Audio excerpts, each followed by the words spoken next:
Si me lo hubieran preguntado a los 25 años, si me hubieran conocido a los 25 años y me hubiesen dicho, Jim Rohn, ¿cómo es posible que estés viviendo en Estados Unidos y sin embargo estés en una posición tan desfavorable? ¿Tan solo monedas en tu bolsillo luego de haber trabajado durante 6 años? ¿No tienes nada en el banco? ¿Estás atrasado con respecto a las grandilocuentes promesas que le hiciste a tu familia? ¿Vives en Estados Unidos? ¿Estuviste al menos 1 año en la universidad? ¿Acaso no se preguntarían con toda razón, ¿qué es lo que funciona mal? Si me hubieran hecho esa pregunta a los 25 años, jamás se me habría ocurrido culpar a mi filosofía. No se me habría ocurrido nunca. No tenía idea. Y si me hubieran dicho, Jim Rohn, ¿cómo es posible que estés en una posición desafortunada aquí, a los 25 años, avergonzado? Habría tenido la tendencia a culpar al gobierno. Son esos demócratas los que... Me resultaba más fácil hacer eso que culpar a mi filosofía. Solía culpar a los impuestos. Solía decir, los impuestos son demasiado... ¿Qué? Altos. Adivinen cuál era la tasa impositiva más alta cuando comencé a pagar impuestos. El 91%, la tasa impositiva federal más alta. Ahora, ¿cuál es la tasa impositiva federal más alta? Aproximadamente del 33%. ¿Pero qué es lo que sigue diciendo la gente? Los impuestos son demasiado... Ese perro viejo ya no caza, decimos en Mississippi. ¿Cómo pueden usar esa excusa si la tasa impositiva pasó del 91% al 33%? Los impuestos no pueden ser el motivo de que uno se encuentre en una posición desafortunada. Pero yo solía culpar a las tasas de interés. Solía culpar a los precios. Solía decir, las cosas cuestan demasiado. Deben estar familiarizados con esta antigua lista. Solía culpar al clima, solía culpar al tránsito, solía culpar a la compañía, a las políticas de la compañía. Solía decir, si solamente pagan esto, ¿cómo esperan que uno provea a su familia y ahorre para el futuro y se vuelva independiente financieramente? Si solamente pagan esto. Eso es lo que yo creía que estaba mal en mi vida a los 25 años. Todas esas cosas que me rodeaban. Pero después, descubrí que no era así. Lo que descubrí es lo siguiente. Todas las cosas a las que solía culpar las llamamos el viento. El viento, y es así. Todos necesitamos que un viento nos lleve a un lugar. Pero es aquí donde en última instancia queremos llegar. En última instancia queremos llegar donde tengamos tesoros, y tengamos valores, y tengamos productividad, y tengamos éxito, y tengamos un estilo de vida, patrimonios de todo tipo. Cualquier cosa que haga que la vida sea única y valga la pena. Es aquí donde queremos llegar. Bueno, en los Estados Unidos tuvimos un muy buen viento. Probablemente el mejor viento que haya soplado en los 6,000 años y medio de historia documentada. Quiero decir, el viento no puede soplar mejor que como sopla aquí. Ustedes dirán, bueno, y entonces, ¿cómo es posible que este viento no me lleve a un buen lugar? Y es que uno no puede depender solamente del viento. Lo que marca una diferencia es el despliegue de las velas. Y uno tiene que tener en cuenta ese detalle. Todos recibimos el mismo viento. La diferencia está en cómo desplegamos nuestras velas. Lo que deseo compartir con ustedes el día de hoy es el despliegue de esta nueva vela. Es para eso que existe el sermón de los domingos por la mañana, para ayudarles a desplegar mejor sus velas. Es para eso que existen los libros, es para eso que existe el aprendizaje, es para eso que existe el colegio, para que este viento no los impulse contra las rocas, no los haga encallar en una playa. Es cierto que algunas personas tienen tan pocos pensamientos constructivos que ni siquiera han izado sus velas. Así que pueden imaginarse dónde acabarán. ¿Qué? Es lo que se denomina un desastre. Pero ya les digo, si van a dedicar poco tiempo a pensamientos constructivos, permitan que su mente trabaje sobre ideas e información, redefina su filosofía y despliegue mejor sus velas. Les aseguro que pueden volverse tan buenos en estas actividades que después de un tiempo no les importará lo más mínimo el viento que sople. Ya no les causará temor porque ahora tendrán información, ahora tendrán una filosofía redefinida que les otorgue una base sólida, que les dará algo sobre lo que izar las velas de modo que, independientemente del viento que sople, los lleve exactamente a donde quieren ir. a donde quieren llegar.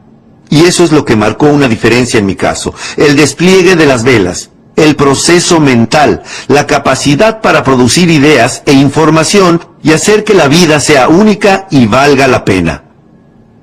Bueno, ¿qué es la filosofía? Llevo 18, 19 años enseñando a los jóvenes cómo ser ricos para cuando cumplan 40 años. De hecho, estoy preparando un nuevo libro, el cuarto. Posiblemente esté listo a comienzos del año próximo. Y creo que su título será, por supuesto que los chicos deben pagar impuestos. Va a ser un libro interesante. Les va a gustar, ¿cierto? En California los chicos pagan impuestos, así que el gran debate aquí es, ¿deberían? Es una buena pregunta. ¿Deberían? Si un chico de 8 años entra a un 7-Eleven y compra algo que cuesta $1, ¿qué le pide el propietario al chico? 7 centavos más. El chico dice, ¿para qué son los 7 centavos? El propietario responde, son los impuestos. Y el chico dice, pero solo tengo 8 años. El propietario contesta, felicitaciones, eres mi contribuyente más joven. Dame el dinero. Así que en California, los chicos pagan impuestos. La cuestión del debate es si deberían hacerlo. Y mi libro responde que, por supuesto que los chicos deben pagar impuestos. Si uno quiere conducir su bicicleta por la acera y no por el barro, tiene que pagar 7 centavos. De modo que todos tienen que pagar. Esa es la instancia definitiva. Todos tienen que pagar. Para mantener la tiranía allí, lejos, y no aquí, hay que pagar. Los portaaviones son caros. ¿Cuánto creen que cuestan? No podemos reciclar misiles usados. Son cosas caras, así que todos tienen que pagar, incluidos los chicos. De modo que el debate es si los chicos deben pagar impuestos, y mi libro responde que sí. Por supuesto, los chicos deben pagar impuestos. Y ahora estuve enseñándoles a los jóvenes cómo ser ricos para los 40 años. Si comienzan cuando son adolescentes, es fácil, ricos para los 40. Para los 35 si son extremadamente inteligentes. Y la mayoría de los jóvenes piensan que son extremadamente inteligentes, porque apuntan a los 35, o mucho antes si encuentran una oportunidad única. Yo ya era millonario para cuando cumplí los 31, así que no tienen que esperar a los 35 si encuentran una oportunidad única. Pero bueno, cuando hablo con los jóvenes sobre cómo ser rico y poderoso, sofisticado y saludable e influyente, una vez que están convencidos me dicen, bueno, señor Ron, estoy preparado. ¿Cómo puedo lograr eso? Lo que les digo es lo siguiente. El punto de partida es su filosofía. ¿Y qué es lo que me preguntan? ¿Qué es la filosofía? Es decir, ustedes ya lo saben, es una palabra muy importante, ¿cierto? Para algunos jóvenes. Así que permítanme que les dé mi definición de filosofía, la misma que les doy a mis amigos adolescentes. Imagino que si puedo simplificarla para que ellos puedan entenderla, más fácil será que yo pueda entenderla más fácilmente. Nuestra filosofía es lo siguiente. Número 1. Es el conjunto de todo lo que conocemos. Simplemente sumen todo lo que saben. Eso es lo que los ayuda a construir su filosofía. Y luego está el número 2. No se trata solamente de lo que conocen. Es también lo que deciden que es valioso porque no pueden hacer todo lo que conocen posible. Si uno conoce 1000 cosas, no puede hacer 1000. Así que, ¿qué es lo que hay que hacer? Hay que reunir las 1000 ideas, luego revisarlas y ¿hacer qué? Decidir cuáles son valiosas. Si no es algo valioso, hey, no desperdicien su dinero. Si no es algo valioso, hey, no desperdicien su tiempo. Pero si se trata de algo valioso, inviertan su dinero. Si se trata de algo valioso, ¿qué hacen? Dediquen su tiempo y esfuerzo, si es algo valioso. Estas son las dos cosas que establecen nuestra filosofía. En primer lugar, reunir conocimientos. Es para lo que sirve el colegio. Reunir conocimientos, aunque no es el único fin. No es la única forma de establecer una filosofía.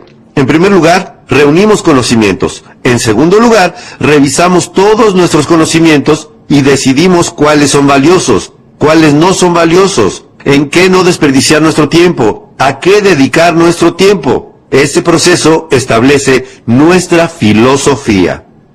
Así que son dos elementos. En primer lugar, es muy importante conocer.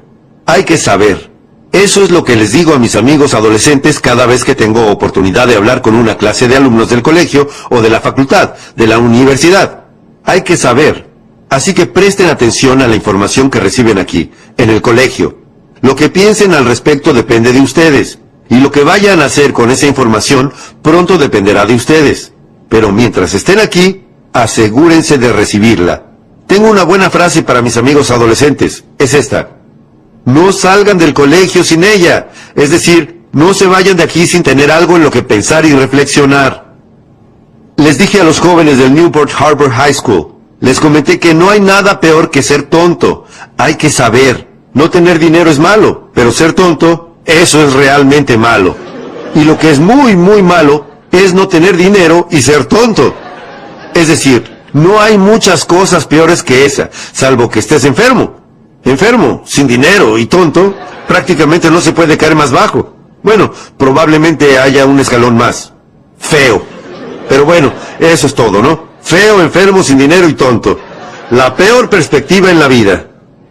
Así que hay que saber, hay que tener información. Y como eso es cierto, corrijamos un par de clichés. Son estos. Corrijámoslos. Este es un público inteligente. Corrijamos un par de antiguos clichés. El primero: lo que uno no sabe, lo lastimará. Simplemente realicen esa inteligente corrección. Lo que uno no sabe, lastimará su cuenta bancaria. Si uno no sabe algo, lo que no sabe, lastimará su salud. Lo que uno no sabe, lastimará su futuro. Lo dejará con una billetera vacía y un corazón vacío. Lo que uno no sabe. Pregúntenle a una persona de 50 años que no tenga dinero y solo hagan unas pocas preguntas. ¿Qué es lo que descubrirán al poco tiempo? Que es un buen tipo, pero que no sabe. Así que hay que saber. Otro antiguo cliché. Corrijámoslo. La ignorancia no es dicha. La ignorancia es pobreza. La ignorancia es devastación. La ignorancia es tragedia. La ignorancia es enfermedad. Todo se desprende de la ignorancia. Así que hay que saber. Hay que tener información. ¿Y dónde conseguimos las ideas e información que pueden ayudarnos a transformar nuestras vidas? Analicemos la información. Este es el primer lugar. EP. Experiencias personales. Esa es una manera de pescar ideas, a partir de las propias experiencias personales. ¿Cuál es una manera de hacerlo bien? Hacerlo mal. La clave es no dejar que consuma mucho tiempo. Si uno estuvo haciendo las cosas mal durante 10 años, le sugerimos que ya es suficiente. No recomendamos otros 10 años solo para demostrar que se tiene razón. ¡No! Si uno está sin dinero al cabo de 10 años, ¿no podemos evaluar eso? Y sí. Me reuní con el señor Shaw. Había estado trabajando hacía 6 años, y él dijo: señor Ron, ha estado trabajando durante 6 años. ¿Cómo le está yendo? Le respondí: no muy bien. Me dijo: le sugiero que ya no siga así. ¿Va a seguir así otros 6 años? ¿No le gustaría que los próximos 6 años fueran completamente diferentes a los últimos 6? Y le contesté: sí, señor. Me dijo: en primer lugar, vamos a descubrir qué hizo mal. Vamos a modificar eso para que los próximos 6 años sean completamente diferentes a los últimos 6. Y el motivo por el cual los seres humanos pueden lograr eso es que son seres humanos. No son gansos, ni arañas, ni cocodrilos. Los seres humanos pueden hacer a un lado los últimos 6 años y crear 6 años nuevos y distintos en cualquier momento que lo deseen. Yo lo hice. Si yo lo hice, un chico granjero de Idaho, criado en medio del anonimato, cualquiera en esta sala puede hacerlo. Así pues, número 1, aprender de sus propias experiencias. En segundo lugar, EOP. Anoten eso. Las experiencias de otras personas. Es la razón por la que estoy aquí. Soy una de esas otras personas. Si yo llego y comparto mi experiencia con ustedes, no hay manera de saber de qué podría estar salvándolos. Tienen que escuchar a las otras personas. Los puede salvar de la bancarrota. Escuchar a alguien los puede salvar del divorcio. Escuchar a alguien los puede salvar de perder una amistad. ¿Sí? Escuchar a alguien los puede salvar de una tragedia. Los puede salvar de caer del cielo. Los puede salvar de un desastre cardiovascular. Los puede salvar a ustedes. Así que las demás personas pueden ser valiosas. Y las otras personas se dividen en 2 categorías. Son estas. Número 1, las que fracasaron. Hay que escuchar a los que fracasaron. Es una pena que los que fracasaron no den seminarios. Yo les digo que sería algo valioso. Llega un hombre que cometió errores en su vida durante 40 años y ustedes tienen que decir, John, ¿pasarías un día conmigo? Traeré mi diario, tomaré buenos apuntes. Cuéntame cómo un hombre apuesto como tú, que tiene una hermosa familia y todo tipo de razón para que las cosas le salgan bien, puede echar todo a perder. Cuéntame cómo lo arruinaste. Yo tomaré apuntes.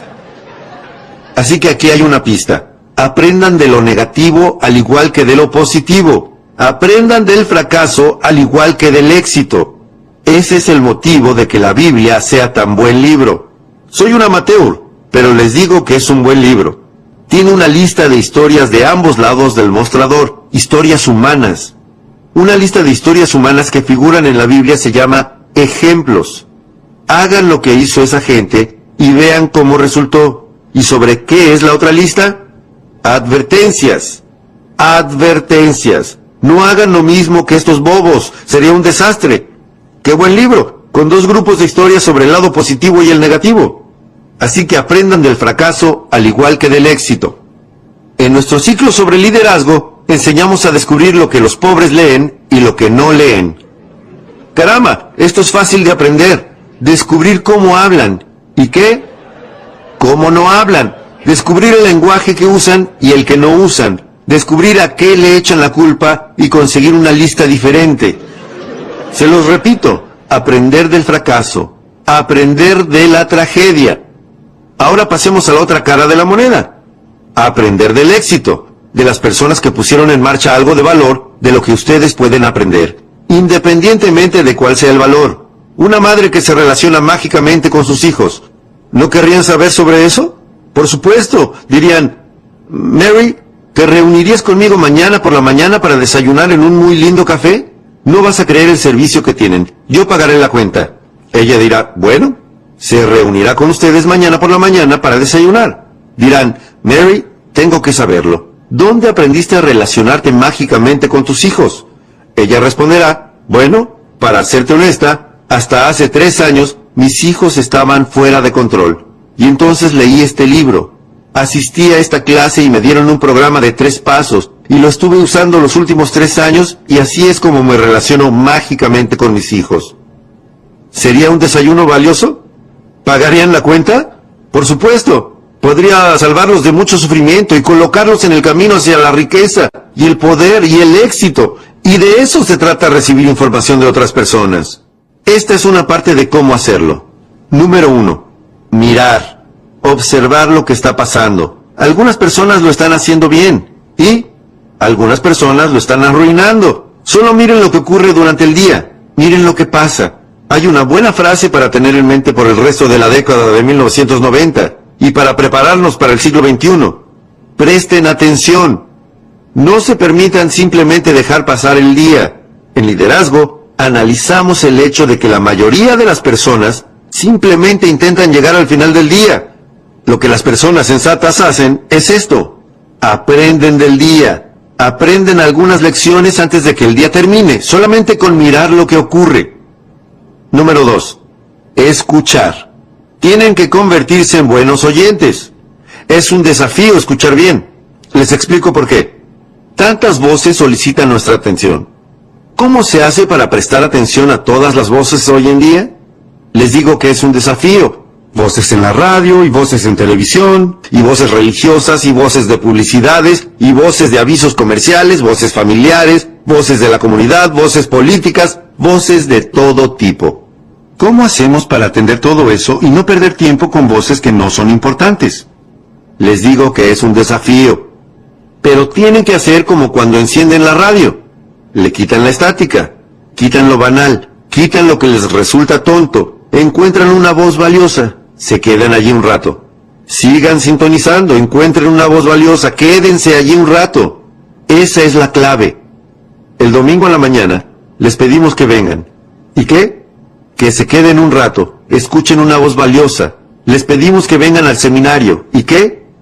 Que se queden un rato. Por eso es que grabamos algunas de estas cosas en cassette, para que puedan quedarse un rato. Cuando tengan las manos ocupadas y la mente libre, transformen sus autos en un aula móvil y simplemente quédense escuchando un rato a alguien que tenga algo valioso para compartir. Esto es lo que tenemos que enseñarles a nuestros hijos en la década de 1990. Padres, esto, la habilidad de la escucha selectiva. No pierdas la mayor parte de tu tiempo en voces que no son importantes. Van a agregar muy poco valor a tu futuro. No pierdas tu tiempo en lo superficial y lo tonto. Mucho de eso pasa en California. Lo superficial y lo tonto. El otro día estaba en Kansas City. No habían escuchado estas afirmaciones ni todas estas cosas que pasan aquí en California. Quiero decir, California en parte es rara, ¿verdad? California. Le dije a la gente de Kansas City, algunas personas en California están frotando cristales para ser exitosos. No lo creerían. Algunos, ¿qué hacen? Duermen bajo pirámides. Quiero decir, California en parte es rara. Afirmaciones, grabaciones de pistas múltiples, subliminales, bombardeos a tu preconsciente, subconsciente, te desprograman, te reprograman. Es decir, olas y gaviotas. Es decir, cosas raras que no llegaron a Kansas City. Y bueno, ustedes saben, California, increíble. Dije, bueno, algunos californianos se están mudando a Sedona, en Arizona, donde se supone que todos estos campos de fuerza se unen. Y si frotas cristales y duermes bajo una pirámide en Sedona, bueno, cambias tu vida para mejor. Pero bueno, olvídense de eso. Cuando les hablo a los adolescentes en mis conferencias, universidades y colegios secundarios, se ponen muy contentos de saber que no tienen que mudarse a Sedona para ser ricos y poderosos, y experimentados y saludables e influyentes. Así que no hagamos bromas con esas cosas. No les tenemos que enseñar a nuestros adolescentes cómo canalizar energías, cómo encontrar un gurú de 2000 años. No tenemos que hacer eso, se los aseguro. Es demasiado fácil volverse rico. No hay que bromear con cosas tontas, ¿correcto? Parte de eso es, de todas formas, peligroso. Los chicos le tienen miedo, ¿no? Así que no hagamos bromas con esas cosas. Correrán un riesgo con Shirley si bromean demasiado con eso. Bueno, hagan lo que quieran, lo deciden ustedes. Querían mi punto de vista y lo tuvieron. Pero bueno, no tienen que caminar sobre fuego, no. No tienen que hacer algo espectacular. Hay algunos motivos simples, fáciles, básicos por los que las personas como yo, a los 25 años, y en la ruina, no indigentes sino en la ruina, con monedas en el bolsillo, nada en el banco, muy lejos de las promesas de mi bocota, no les va bien. Se preguntan qué salió mal. Es muy fácil entender qué salió mal y es muy fácil modificarlo. Bromear con todo ese sinsentido fantasmagórico que se escucha hoy en día. Así que dejemos eso de lado. Algunas cosas buenas, básicas, fundamentales y sólidas que los chicos puedan entender. ¿Sí? Los chicos no necesitan tener su parapsicólogo privado para que les digan cómo va a ser su futuro. Esto es demasiado fácil. Hacerse rico es demasiado fácil. Yo era rico para cuando cumplí los 31 años. Este es mi mayor consejo para mis amigos adolescentes. Fue fácil. ¿Qué puedo decirles? ¿Fue difícil? No. Fue fácil. Era millonario a los 31. Permítanme contarles cómo lo logré. Tengo 3 razones por las que era rico para cuando cumplí los 31 años. Permítanme que se las diga. Número 1. Vivía en Estados Unidos. Es decir, ¿cuánta más suerte se puede tener?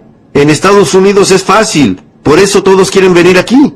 Las personas no han planeado y planeado durante 50 años diciendo, si pudiese ir a Polonia todo sería estupendo. No, no. Los balseros no tratan desesperadamente de llegar a Vietnam. No, no están atravesando el alambrado para tratar de entrar en México. No. Neil Diamond dice que pareciera que todos se dirigen hacia... Todos están viniendo a Estados Unidos. ¿Por qué?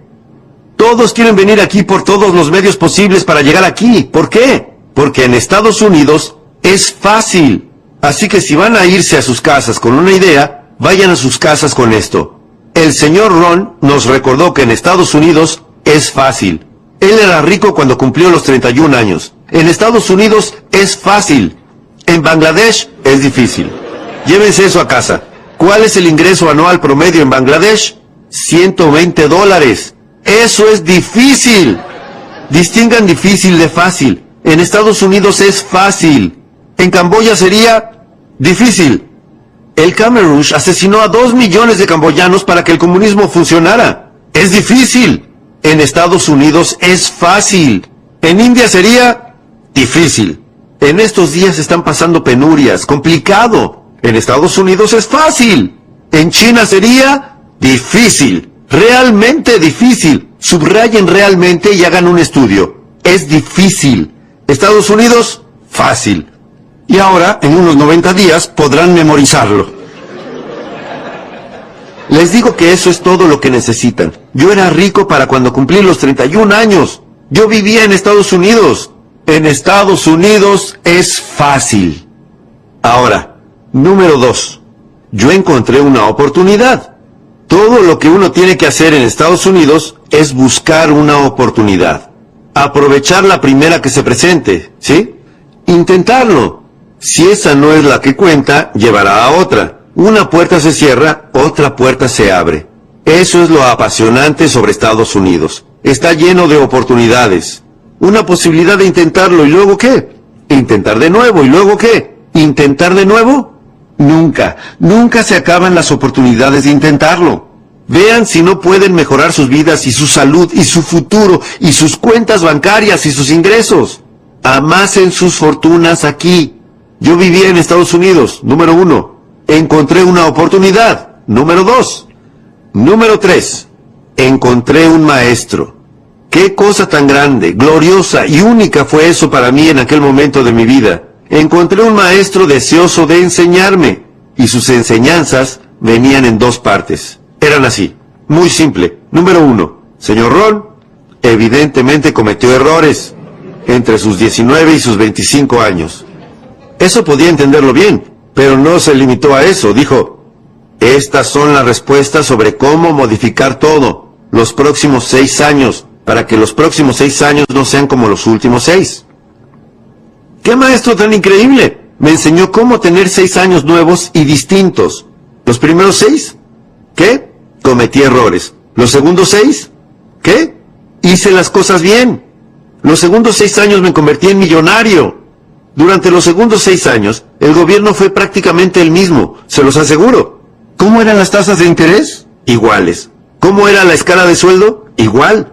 Yo sabe que mis parientes negativos eran iguales. Las circunstancias eran prácticamente iguales. ¿Cómo era la economía? Igual. Los sindicatos y sus filosofías, iguales. ¿Cómo era lo que sucedía a mi alrededor? Igual. Entonces, ¿cómo es posible que me hiciera rico esos segundos 6 años? Yo no era igual. Yo había cambiado. Señor Ron, si usted ¿puede hacerlo cualquiera? Sí. Los invito a realizar ese viaje en el momento en que lo deseen. Pueden seguir siendo iguales y que los próximos 6 años sean como los últimos 6. Pasen la mirada sobre los últimos 6 años y les aseguro que los próximos 6 años de sus vidas serán iguales a los últimos 6 a menos que ustedes cambien.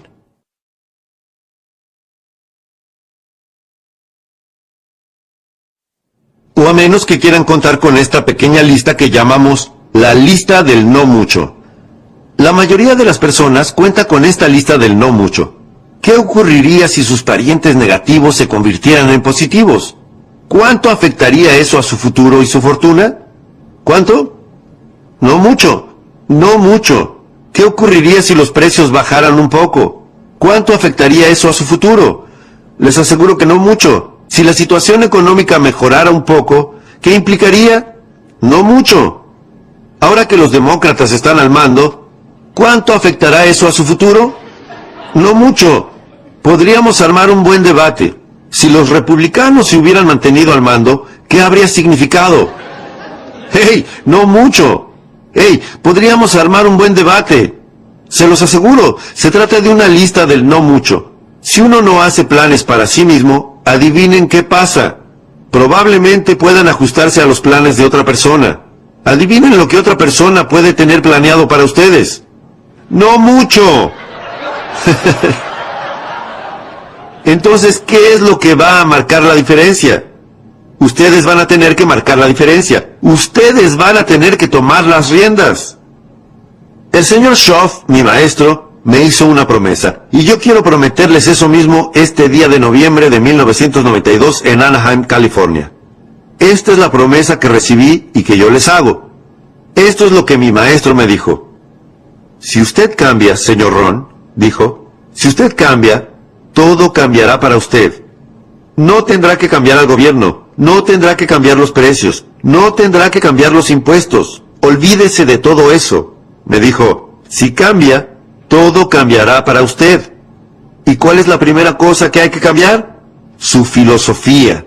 Uno comienza por cambiar su mente. Uno comienza por cambiar su forma de pensar. Uno comienza a captar nuevas ideas e información, a reunir nuevos conocimientos, a tomar mejores decisiones sobre qué es valioso, y se los aseguro, si hacen eso, su vida entera cambiará, su salud cambiará, la relación con sus familias cambiará, sus capacidades para hacer frente a los desafíos y a los problemas cambiará, se los aseguro, ingresos, ascensos, todo cambiará. Si uno cambia, todo cambiará. Si uno no cambia, nada va a cambiar. Uno puede cruzar los dedos todo lo que quiera y esperar que las cosas se enderecen. Uno puede desear que el viento no sople tan fuerte, pero les aseguro que desear que el viento cambie a su favor puede considerarse ingenuo como mínimo. Hay que dejar de hacer eso. Desear que el viento sea mejor. La clave es desear recibir la sabiduría para desplegar mejor las velas. Utilizar el viento que sople, no importa cuál sea, para que los lleve a donde quieren ir. Esa es la filosofía que adopté a los 25 años de edad y que revolucionó por completo mi vida. Y lo que descubrí es que era fácil. Era rico para cuando cumplí los 31 años y era fácil. Y esta es mi definición de fácil. Anótenla. Mi definición de fácil es que es algo que puedo hacer. Supongo que si es algo que puedo hacer, es fácil. Ahora voy a hacer un paréntesis. Hago un paréntesis. Trabajé para hacerlo. Encontré algo que podía hacer, que era fácil, pero trabajé para hacerlo. Me levanté temprano y me quedé hasta tarde y trabajé duro esos 6 años. Pero lo que hice fue fácil en el sentido de que era algo que podía hacer. Ustedes dirán, bueno, señor Ron, si era tan fácil, ¿cómo es que el resto de las personas alrededor suyo, esos 6 años, no se hicieron ricos? El motivo es este. Es fácil no hacerlo. ¿De qué otra manera podría describirse? Es eso. Uno dice que no, que no. Para el resto de ellos fue difícil y fue fácil para usted. Eso no es cierto. No podrán discutirme eso enfrente de este público tan inteligente. Pero este es el desafío. Permítanme que se los diga en forma filosófica. Tengo la tendencia a ser un poco filósofo. Las cosas que son fáciles de hacer, también son fáciles de no hacer. Esa es la diferencia entre el éxito y el fracaso. Así que hoy, aquí, tienen una elección entre dos cosas fáciles. Fácil de hacer o fácil de no hacer. Les puedo decir en una sola oración cómo fue que yo era rico para cuando cumplí los 31 años. Aquí está, en una oración. No desatendí las cosas fáciles que podía hacer durante cada uno de los días de esos 6 años. Subráyenlo. No las desatendí. Esa es la clave. Descubrí algo fácil que podía hacer y que me llevó a una fortuna y no desatendí a hacerlo. La principal razón por la que no se posee todo lo que uno desea en Estados Unidos, la principal razón por la que no se posee más de lo que uno desea en Estados Unidos, mejor salud, más dinero, más poder, mayor influencia, más de todo, la principal razón por la que uno no tiene nada de eso, la respuesta es simple. Desatender sus cosas. Desatender sus cosas. ¿Y cuál es el problema de desatender las cosas? Comienza como una infección. Y si uno no se ocupa de eso, se convierte en una enfermedad y surge otro problema. El desatender una cosa lleva a desatender otra. Si uno deja de hacer cosas inteligentes con su dinero, seguramente dejará de hacer cosas inteligentes con su tiempo. Si uno deja de hacer cosas inteligentes con su tiempo, seguramente dejará de hacer cosas inteligentes con su negocio. Una cosa lleva a otra, que lleva a otra. Al poco tiempo, la desatención los estará sujetando del cuello, vaciándoles los bolsillos, vaciándoles el corazón, vaciándolos de todas sus oportunidades de obtener patrimonios y poder y todas las cosas buenas. Desatender sus cosas. ¿Qué ocurriría si uno debiera caminar alrededor de su cuadra a diario para mejorar su salud y no lo hiciera? Les aseguro que estarían siguiendo el camino equivocado. Deberían hacerlo, podrían hacerlo, y no lo hacen. Es lo que llamo la fórmula del desastre. Todo lo que uno debe hacer es permitir que esas y otras varias cosas se acumulen durante 6 años, y estarán conduciendo un automóvil que no quieren conducir, vistiéndose con lo que no quieren vestir, viviendo donde no quieren vivir, haciendo lo que no quieren hacer. Tal vez después de convertirse en quien realmente no quieren convertirse. Les aseguro que así es. Simplemente sigan desatendiendo sus cosas, sigan a la deriva, y la situación los tendrá sujetos del cuello. Se llevará lo que tengan de valor. Los dejarán solo con un puñado de polvo en el viento veraniego y pronto se habrá ido. Espero que haya sido claro. Esa es la situación. Allí es donde me encontraba a los 25 años, hasta que mi maestro vino y me dijo, señor Ron, hasta ahora estuvo cometiendo errores. Veamos si podemos arreglar y cambiar todo eso. Cambié mi vida. Y no solo en cuanto al dinero. Todas las demás cosas de valor que llegaron cuando comprendí que era yo. Era yo. Así que tomen el camino fácil. Es algo fácil de comprender. Volverse rico es fácil. Yo se lo enseño a los adolescentes. ¿Cómo ser rico a los 40? A los 35 si son extremadamente inteligentes. No es algo difícil. Mucho de esto aparecerá en mi nuevo libro para chicos. Los chicos deben pagar impuestos. Adoro enseñar a los chicos a tener iniciativa.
Quên đi bao câu hứa mình còn cho nhau, quên đi bao nỗi đau mình dành. Ngày xưa em đã vội quên đi những lời hứa ngày nào, vì dòng nước mắt em đã vội rơi, anh không thể bay anh như đêm vào điên rồi, anh như say đôi mắt môi, anh như chỉ còn muốn em bên cạnh như ở phố xa rồi, anh chỉ muốn em cạnh đấy thôi, không muốn em ở bên đời, chỉ muốn em anh bên người. Người đã gỡ bước đi xa trong cơn mưa chiều vội vã, người đã bước quên anh khi cơn mưa qua gần vội vã, em đã quên rồi mà anh sống đây không nói về, chẳng còn lại gì những người mà nước mắt rơi, em khiến con tim như trôi bay trong chiều thu đầy nắng, em khiến con tim như tan mưa trong chiều thu mát màng, về còn nhiều lắm những người mà nhiều lắm những nỗi vội vàng, nhiều lắm những cơn mưa em mưa ta bây giờ đơn vang lòng mẹ góc bài đứng sang nhờ đêm bay em còn thơ đôi hôm bay anh còn người ta xưa ta chúng còn giữ nhau chẳng để